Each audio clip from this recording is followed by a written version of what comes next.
Hi, I'm Paul Morin with the Energy Conservatory, and welcome to our webinar titled Duct Leakage Testing. Some housekeeping items first. Please type in questions as you think of them, and we will be answering them as we go through the webinar. And we will at the end be covering a question and answer. We'll review the questions and answers, and you'll also have time to type in additional questions at the end. The webinar, as all our webinars are, will be recorded and are available on our website. So check out our website and see the past webinars we've done. And we're also in the process of updating those webinars now. And we always appreciate feedback on what type of webinars you'd like to see. A large part of what we do is webinars that are requested. So please give us some feedback on what you'd like to see in the future. BPI credits are available for this webinar. You'll receive one continuing education unit for today, and we will be updating that data to BPI, and you can check, probably in a month or so to make sure your credits have been awarded. We will not be providing any kind of certificate for that you completed the webinar, but just check on our website, or not our website, but the BPI website, and make sure you've been awarded the credits. If you haven't given us your BPI number, you can still do that and still get credit for the webinar. Just email us at editor@energyconservatory.com and give us your full name and your BPI number. In order to receive the credits, you will need to be logged in under the email that you provided us to get the credit. So if you're watching this webinar with somebody else who's logged in, they will get the credits and you won't. So just so you make you aware of that. So what we're going to cover today is duct leakage basics, the type of tests that you can do, different types of HVAC tests that you can do on duct systems, setting up for a test, performing the test. We'll go over the test results and reports that you can do. We'll talk about calibration of equipment, and then at the end we'll also be talking about how to find duct leaks, because if you do the test and don't know where the leaks are, that's not very helpful. So why do we do the tests? Code compliance is the biggest driver now. Most states have adopted a code that requires duct testing. There are also new home programs, above code programs that are taking place in almost every state, and they include Energy Star programs that require a home energy rating, a HERS rating, or utility. There's utility program incentives to do better than code on new construction. And also with these existing homes, there's also home energy ratings that take place on existing homes, and incentives from either government or utilities on getting good HERS ratings when doing renovations. And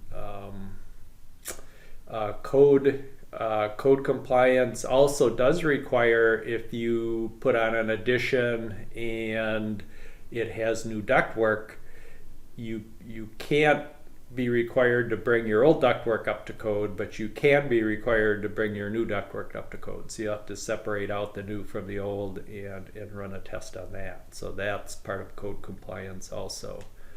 Diagnosing comfort issues on both new and existing homes is the DuctBlaster and other tests you can do on duct systems can help you identify comfort issues, and for sure lowering energy bills. I mean, that's the point of requiring it in code, and the incentives by utilities and states is to lower your energy usage and your energy bills. So the type of tests you can do on HVAC systems: total duct leakage, which measures all the duct leakage in the whole duct system. Duct leakage to outside, if there's duct work outside the envelope, Doing a duct leakage to outside test will isolate just the leaks to the outside, and we'll talk a little bit more about that. That does require having both a blower door and a duct blaster to do that test. So you'll have both of them running at the same time to isolate the duct leaks to the outside. External static pressure. If you're doing duct sealing, it's important to know what this is and how to take those measurements. Sealing up ductwork will raise the static pressure in the duct system, and you don't want that to be beyond what the maximum for your system is. So doing that is important. Measuring air handler flow can help you diagnose comfort and airflow issues, and measuring airflow through registers. Are you getting enough BTUs to that room? If it's a room that is too cold or too hot, measuring the airflow to that room is a critical part of diagnosing the problems. Today, we're only going to be talking about the total duct leakage and duct leakage to outside. We won't be covering those other topics. System components.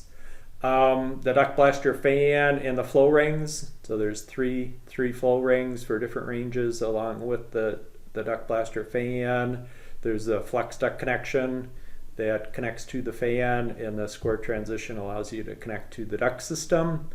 And there's a flow conditioner in the third photo that will condition the air when you're doing a depressurization test, because the flow sensor and the flow rings are now inside the ductwork, and you want to straighten out that airflow before it goes across the flow sensor. So the flow conditioner and flow conditioner, I should talk a little bit more about that. When you put that flow conditioner in, it has there's a key. You can kind of see it on this photo where there's a little hump that sticks out. And then there's also a notch that's that same size on that you'll notice on the flow conditioner. And you'll want to push that flow conditioner all the way back as far as you can and line up that key and make sure it's pushed up against the back side of that round transition piece. When you're doing a depressurization test, the flow sensor, as I mentioned, is inside the flex duct. And you want to be measuring the pressure at the flow sensor with reference to the space the flow sensor is in. And now the flow sensor is in the ductwork. So you need to connect an extra tube that goes to that round transition piece on the flex duct. There's a plastic T there. You want to connect a tube there. And if you don't have, and that's measuring the pressure inside that duct in a few different locations. And if you don't have that flow conditioner pushed all the way back in there, you won't be reading the pressure inside there. So it's important to get that pushed back. And then also the pressure and flow gauge and the fan speed controller and the fan control cable come with the system, along with the carrying case. Everything will fit inside that carrying case. And it comes with a sample roll of the register sealing film to temporarily seal off all of the registers. And that sample roll is about 100 feet long, and it's perforated every 4 inches, so that'll get you through your first few houses. And it also comes with a static pressure probe, and that's used to measure the pressure inside the ductwork. Some optional items that you can get is a duct blaster fan can move up to 1350 CFM at 50 Pascal. So you can use it for a blower door test.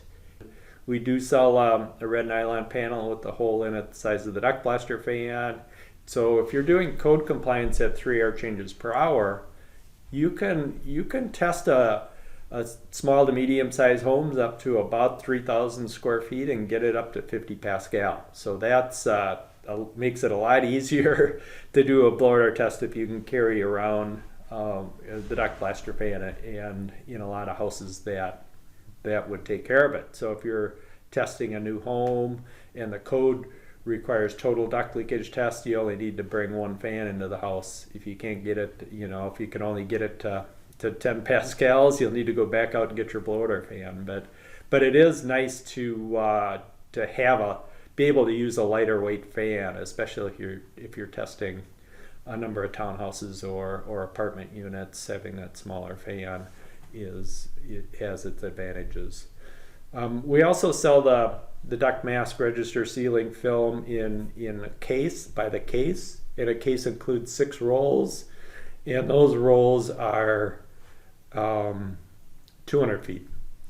We also have a field calibration plate that goes on the end of the square transition piece of the flex duct, and you tape that on the end, and you can do a test to see if your system is within the calibration range. So it doesn't tell you if your gauge is calibrated properly or your fan is calibrated properly, but the whole system is within the calibration range. So the duct blaster fan, the pressure and flow gauge, and the flex duct as a system are within the calibration range. So a total duct leakage test, total duct leakage pressurization test is what we're showing here. So we've got the duct blaster fan is blowing air into the duct system. If we bring it up to 25 pascals, and that's the pressure in the duct with respect to the house. If that attic is well vented, then the duct to attic pressure will be very similar to that, especially if the airflow is less than, say, 300 CFM at 25, then the pressure distribution through all the ductwork is going to be very similar. So all of the leaks will be seeing the same pressure, and that's important when you're doing a duct leakage test. You want all of the leaks to see that full 25 pascals of pressure. So if we have a well-vented attic, then that'll be seeing 25 pascals also. So the less than 300 CFM at 25 of flow, the pressure throughout the whole supply side will be very similar. And the same as if you have the ductwork in a crawl space, and the crawl space is well vented to the outside, then you'll have uniform pressure between the duct system in the house and the duct system and the crawl space, and all of those ducts will be seeing that 25 pascals of pressure, and you'll get a good test and a good repeatable test. You want the house to be set up properly and the ductwork to be set up properly, so you've got an accurate and repeatable test.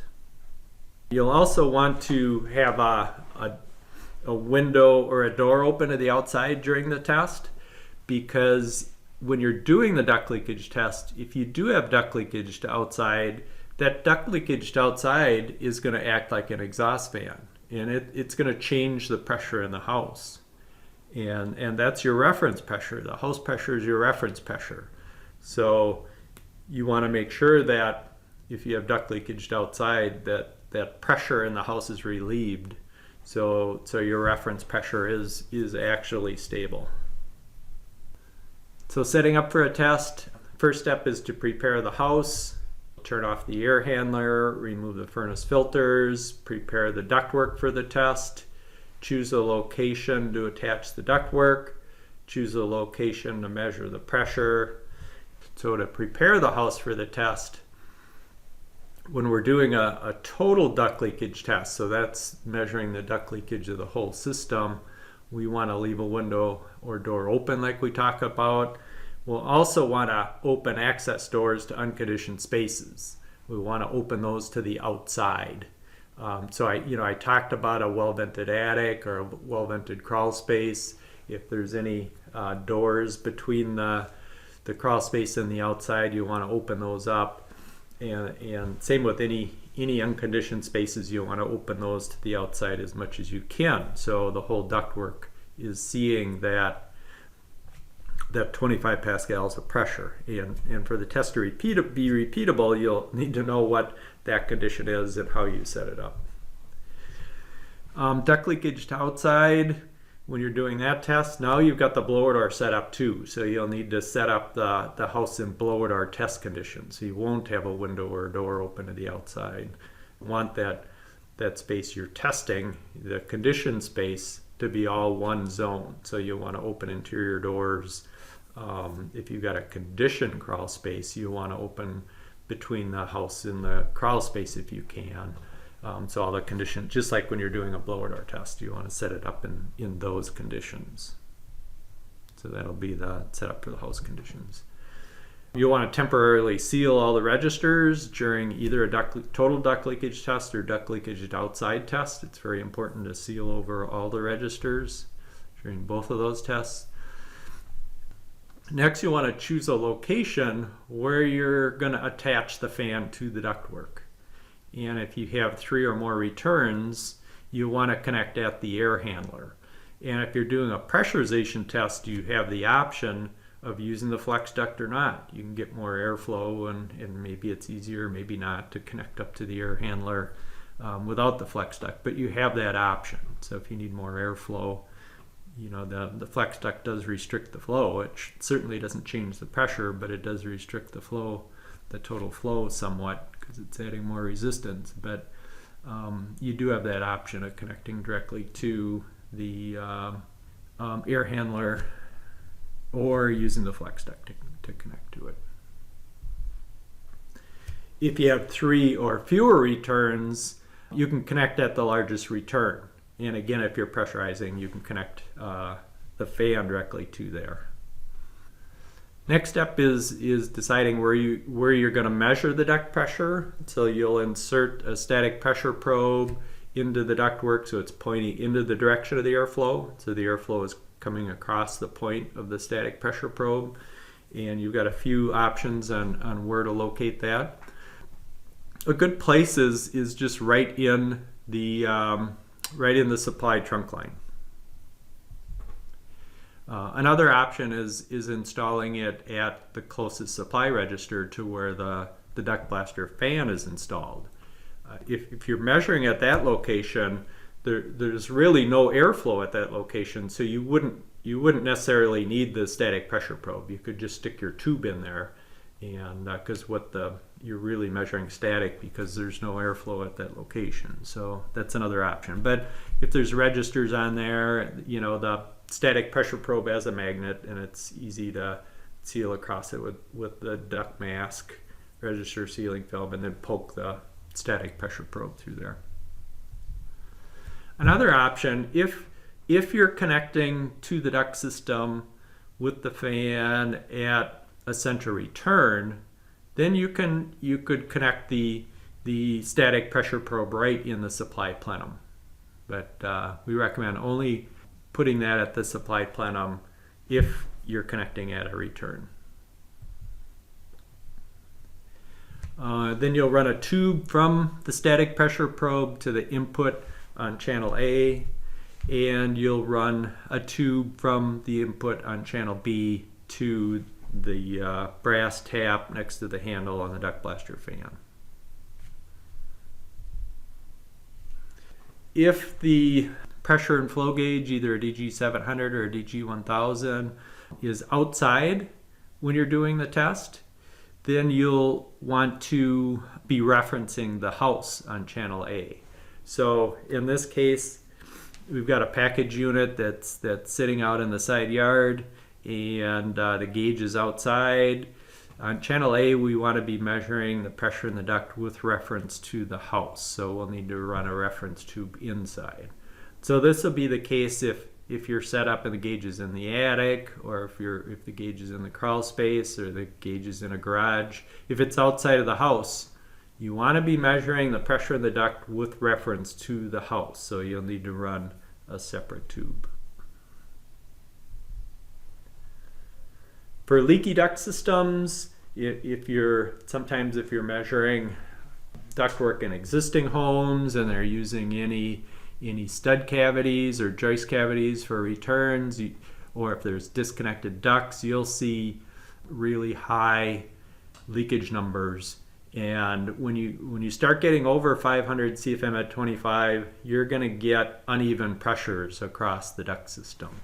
So what we recommend is to do two tests. One measuring the pressure at the closest supply, one measuring at pressure at the farthest supply, and then average those two results. Because like I mentioned previously, the total airflow is based on where the leak is, how big the leak is, and what the pressure is across the leak. And if you've got different pressures across all of the leaks, you get some kind of funky numbers. So by measuring at the farthest and measuring at the closest and averaging the results is the best option. So in performing a test, the way you will set up the gauge for the test, when you first start up the gauge, you'll come to the home screen, and from the home screen choose the tubing assistant. And we're doing a duct leakage test, so you'll choose that. We're going to pressurize, so we'll choose that. We're inside the house, we'll choose that one. We'll choose the DuctBlaster fan. And now it's asking us to confirm our selections. We've chosen duct tightness, pressurized, ducts inside the building, and we're using the DuctBlaster B fan. So hit continue. And now what it's showing us is we want to connect a tube from the input on A going to the duct, and input on B going to the DuctBlaster fan. So it shows us how to connect that tubing. And then we'll hit the start button. Okay, now we see those colors stayed with us. So it's showing the duct going from channel A to the duct, going from input on channel B to the fan. It also set up our mode. So on the DG700, you had to switch the mode. This set up the mode for us.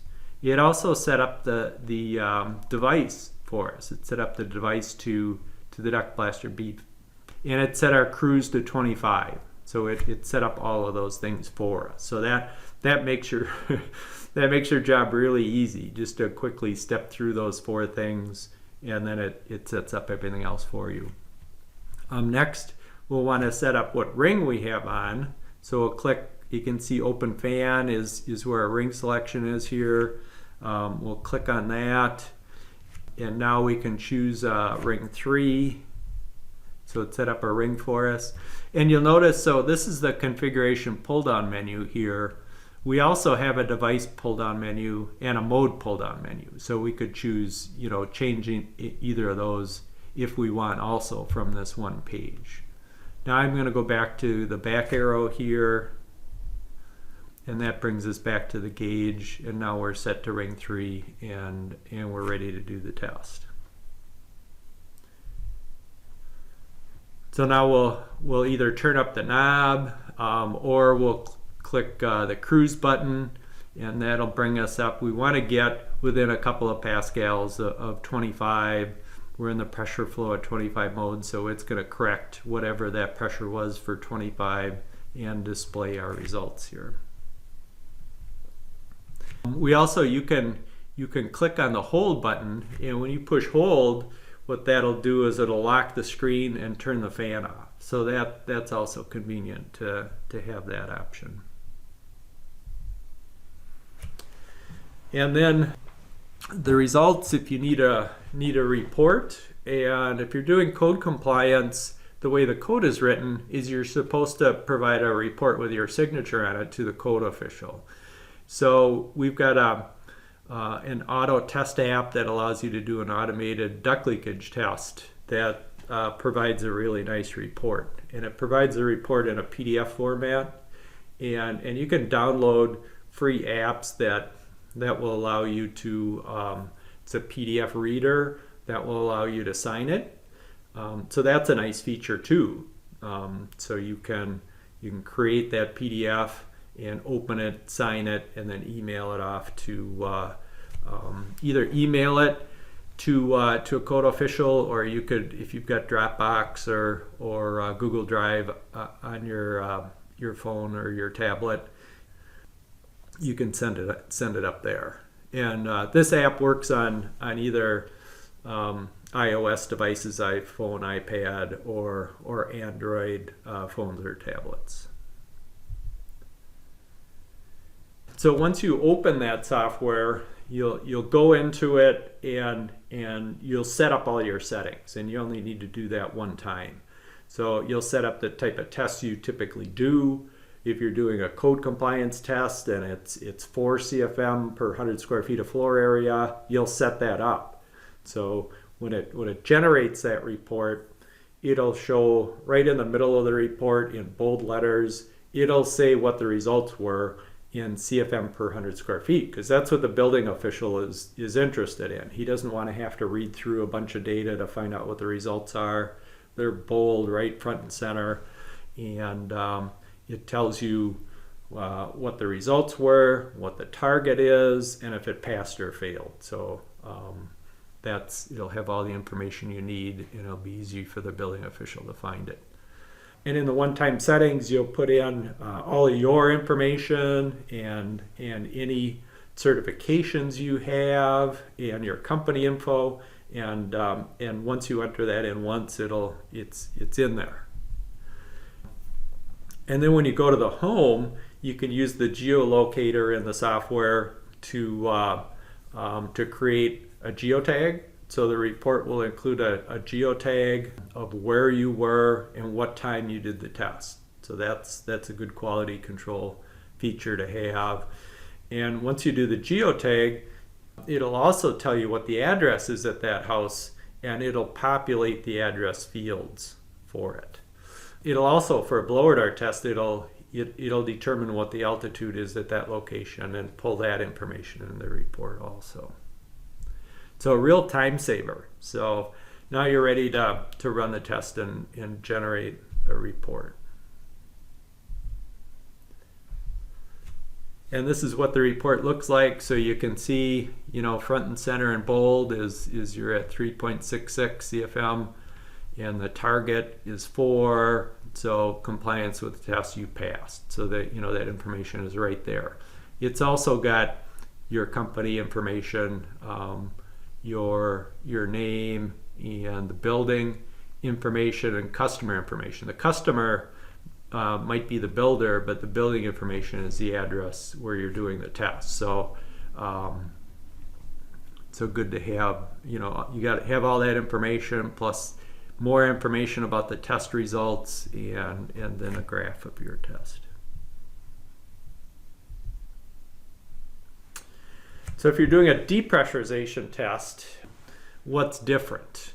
You do need to include the flex duct if you're doing a depressurization test. Some people prefer depressurization. I think most people still do pressurization tests because I think it's easier. But if you're doing some people like depressurization because that's sucking the register sealing film into the register instead of worrying about having to blow it off. Having to worry about blowing it off. But you must use flex duct when you're doing a depressurization test. You have to use that flow conditioner like we talked about earlier when you're doing a depressurization test. You need to turn the fan around. So the side with the rings on, the inlet side of the fan is the side with the rings on, and that's inside the flex duct. So you're seeing the grill, the outlet side of the fan now. And you must use a ring when you're doing a depressurization test. You can't use open fan, so that kind of restricts what your total flow is. You can't get up to 300 CFM 50 if you've got ring 1 on and the flex duct. But hopefully you don't need that much airflow when you're doing a duct leakage test. So you must use a ring, and you need to connect an additional tube. So we talked about the round transition piece where the flex duct connects to the fan, being able to measure the pressure inside that flex duct. There's a plastic T connector that you need to connect that third tube to. And you need 4 feet of straight flex before the fan. So all of these things are being done to straighten out the airflow before it goes across the flow sensor. So having 4 feet, the flex duct is 12 feet long, but the 4 feet before the fan, directly before the fan, needs to be straight to help straighten out that airflow and pull tight, as much as possible. So you've got 4 feet of straight flex duct before the air hits the fan. You've got the flow conditioner to condition the air a little bit more, and you've got a flow ring which also helps condition the air. Helps the air is concentrated more over where the flow ring is. So to get accurate readings with a depressurization test, you need to do all of these things.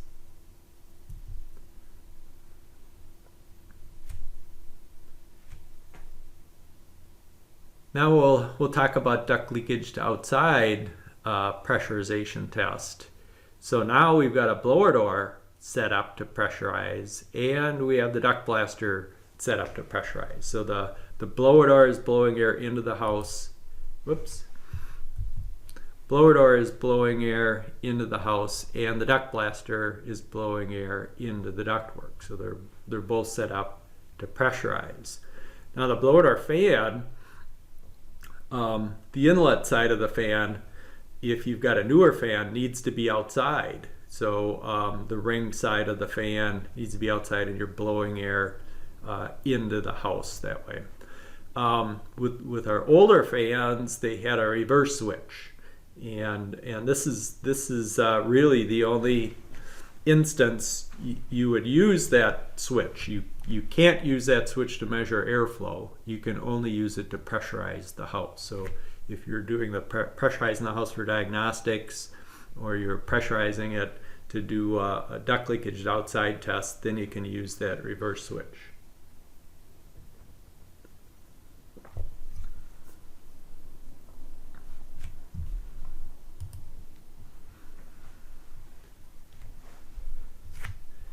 So when we're doing a duct leakage, like I talked about, the blower door is blowing air in, DuctBlaster is blowing air in.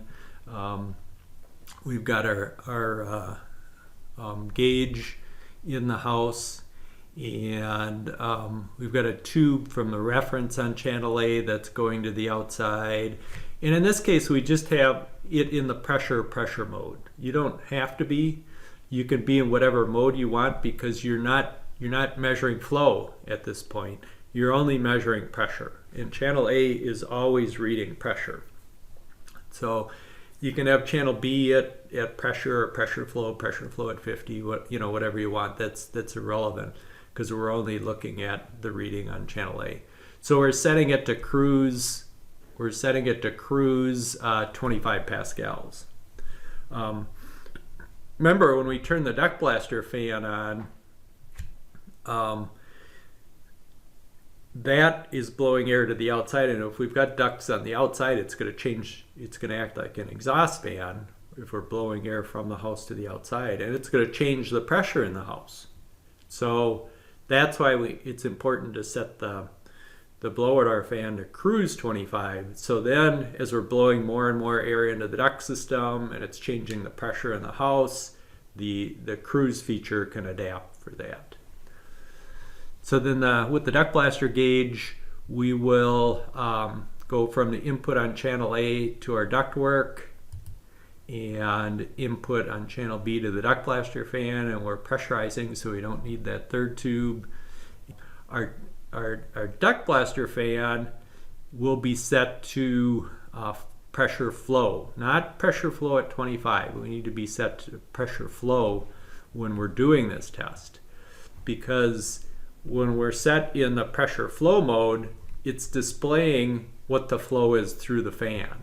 When we're at the pressure flow at 25, it's showing what the flow would be if we achieved 25. Well, if we're at 0, it can't determine what the flow would be at 25.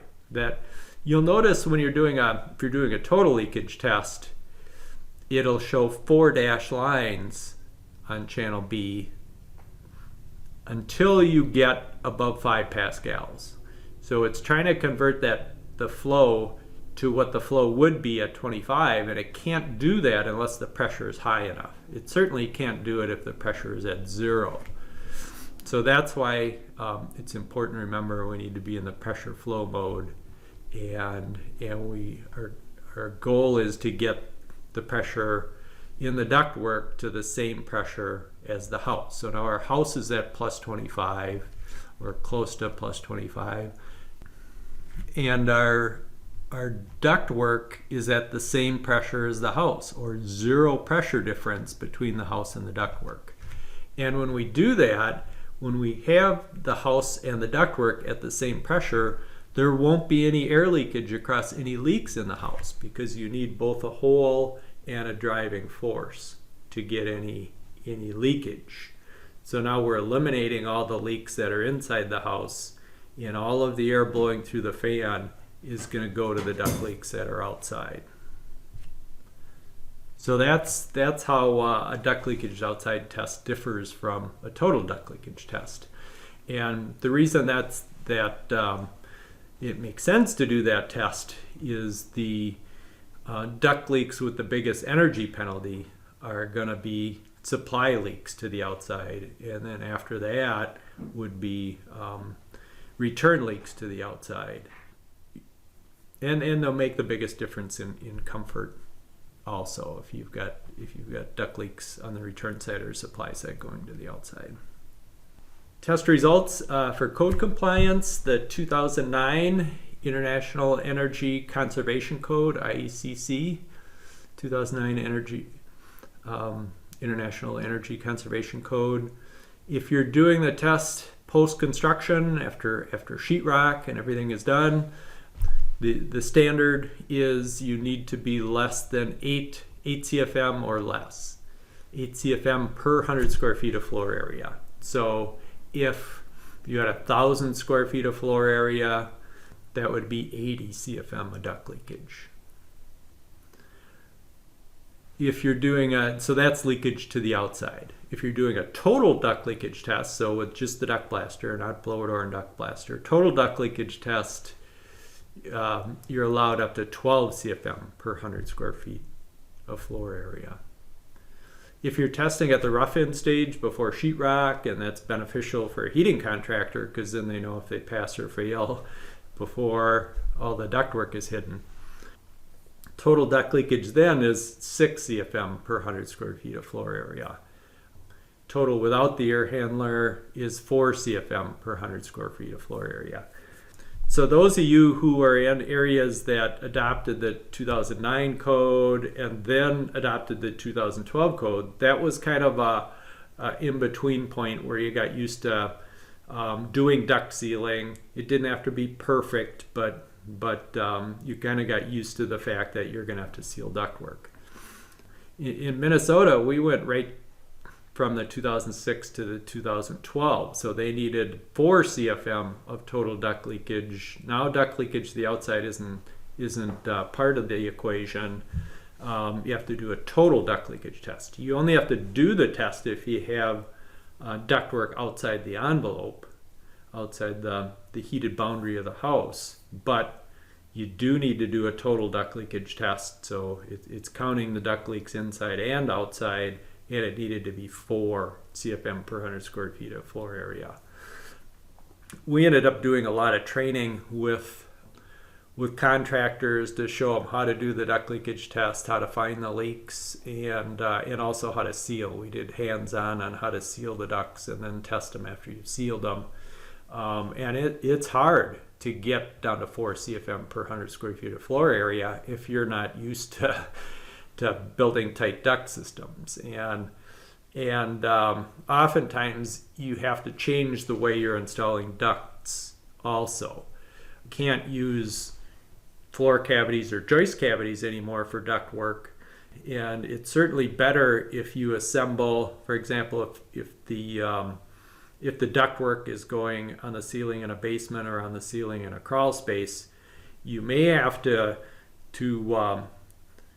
put all of those takeoffs and elbows on that trunk line first and seal them before you attach it to the ceiling. So then you'll put it up in one piece rather than doing it as you go along. So some of the physically how you put the systems together and put them in changes also. So you're not blindly trying to seal the ductwork. You're sealing it when everything is visible and readily available, and then you can get all of it sealed really well. At rough-in, total duct leakage 4 CFM per 100 square feet of floor area, so it's the same whether you test it at rough-in or you test it with a sheetrock on. The target is the same. If you test it without an air handler, the requirement is 3 CFM per 100 square feet of floor area. The 2012 and 15 code also require an airtight air handler. So that air handler needs to have a stamp on it that says it meets a certain air tightness requirement. You can't put in just any air handler or furnace. It needs to be one that has an air tightness meets an air tightness standard.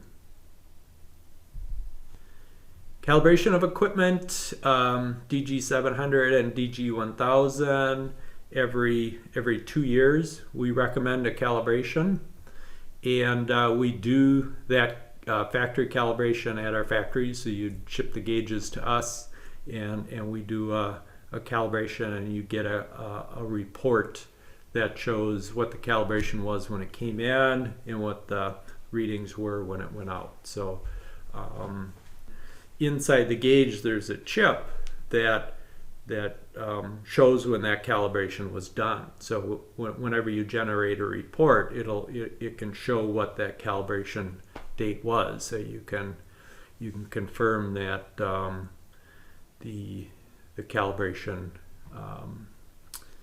the equipment you're using has been calibrated.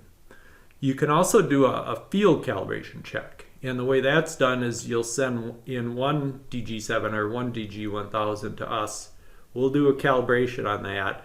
And when that goes back to you, then you can compare, your company could compare all of your other gauges against that gauge. And on our website, it shows the procedure on how to do that field calibration check. So that's an option for you also.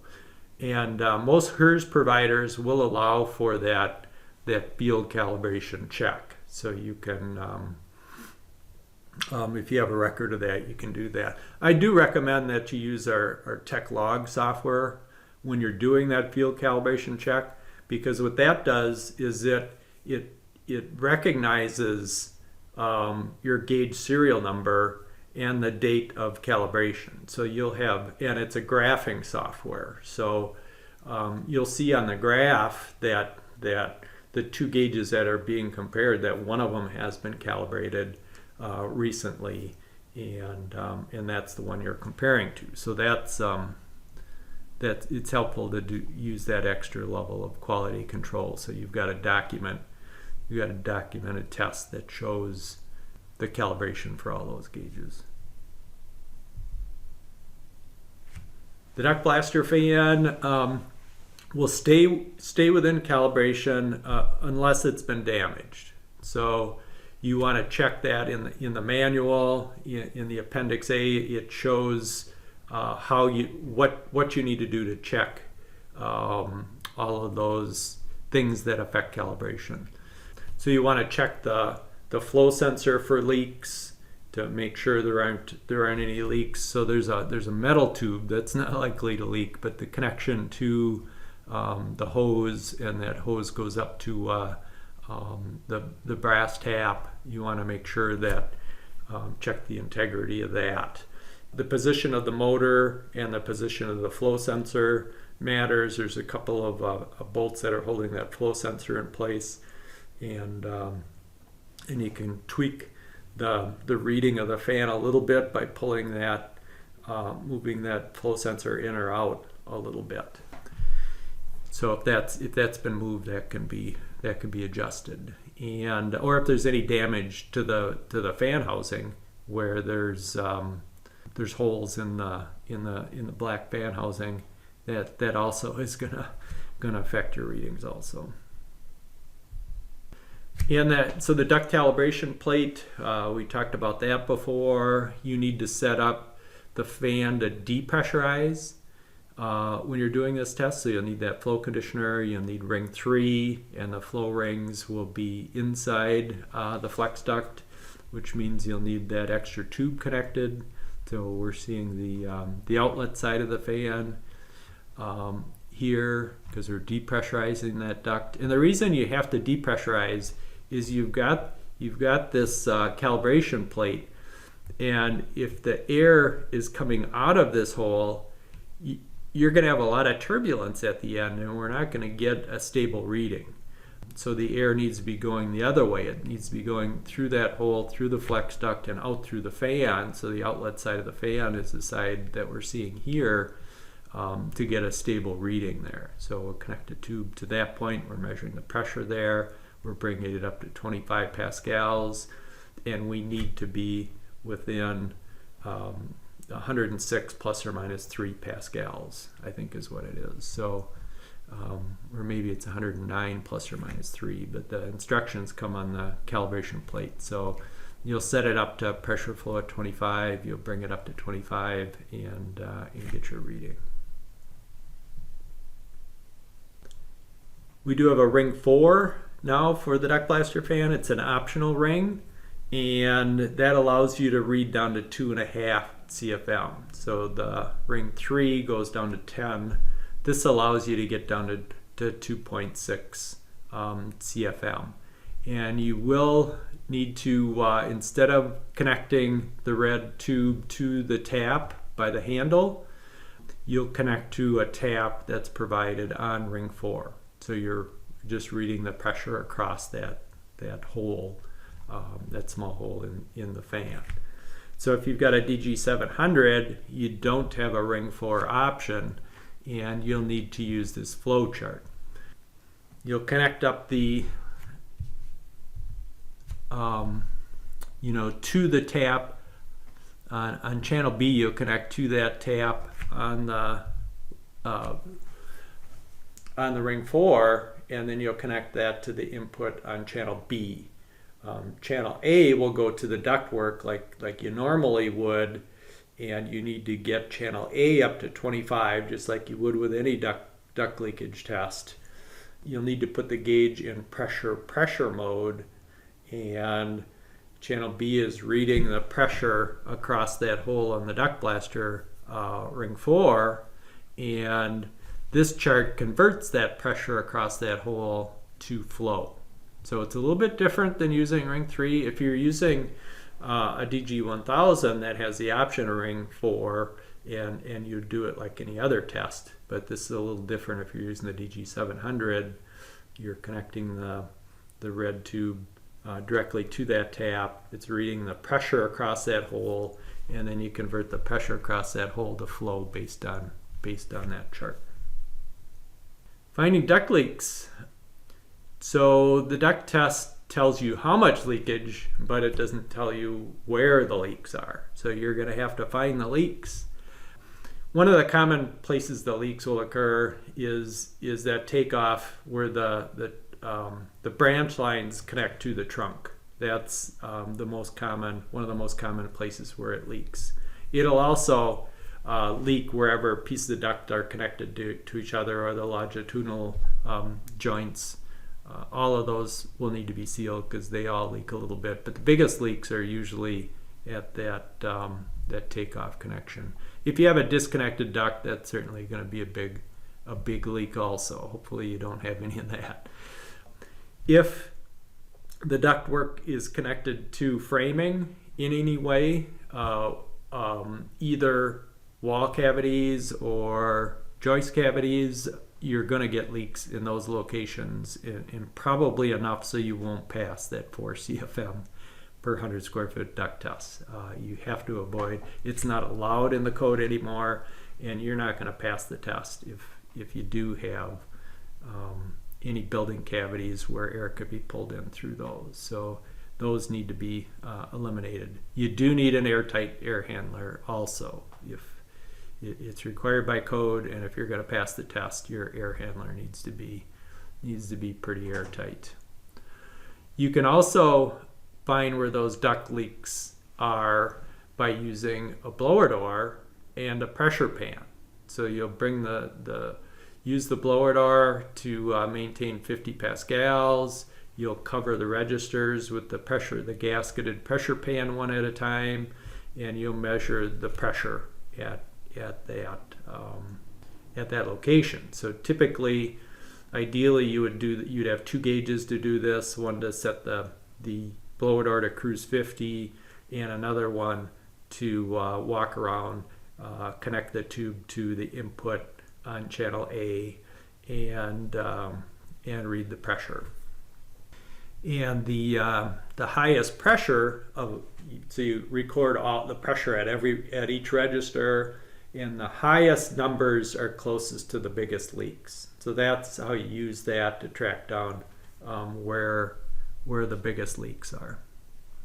You can also, heating contractors will often use foggers also to find where the leaks are. You want to use a fogger that uses a non-corrosive fog, and most of them will, that you would buy at a party supply store or a theatrical smoke place.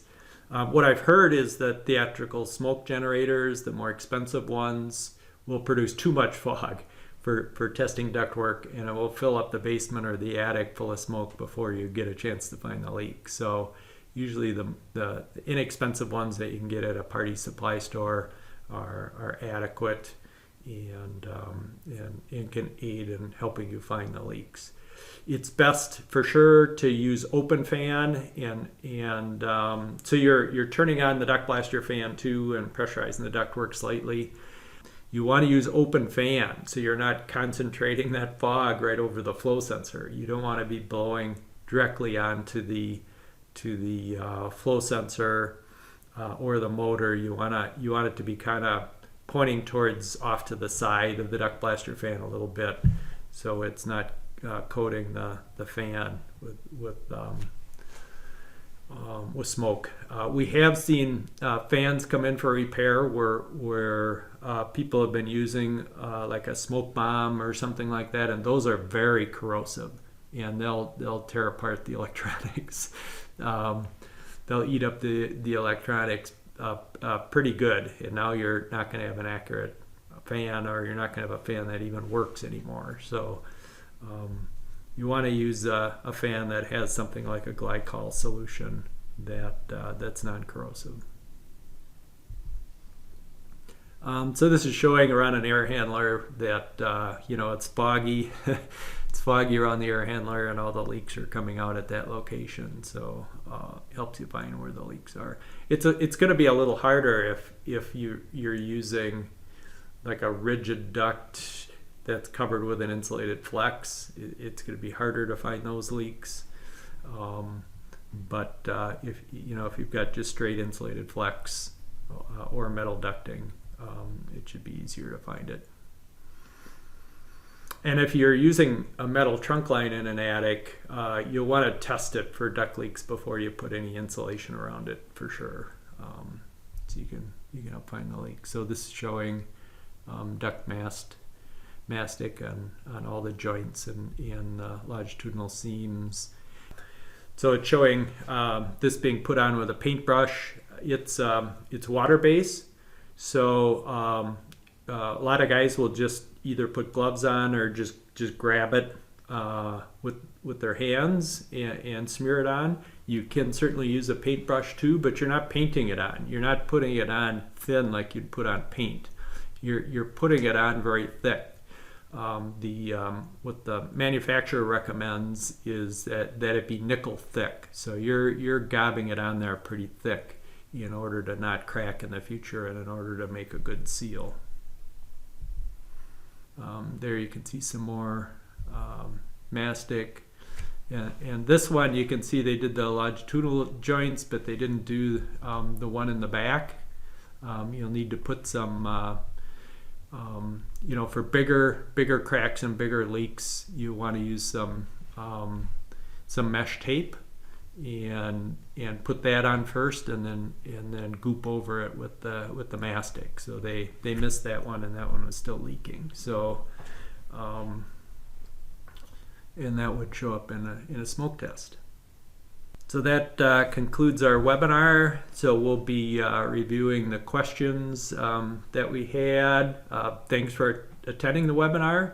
And as always, please send us comments on what you would like to see in the future on future webinars. And I've got my contact information here. You can either email me or my direct number is there. You can give me a call if you have any additional questions.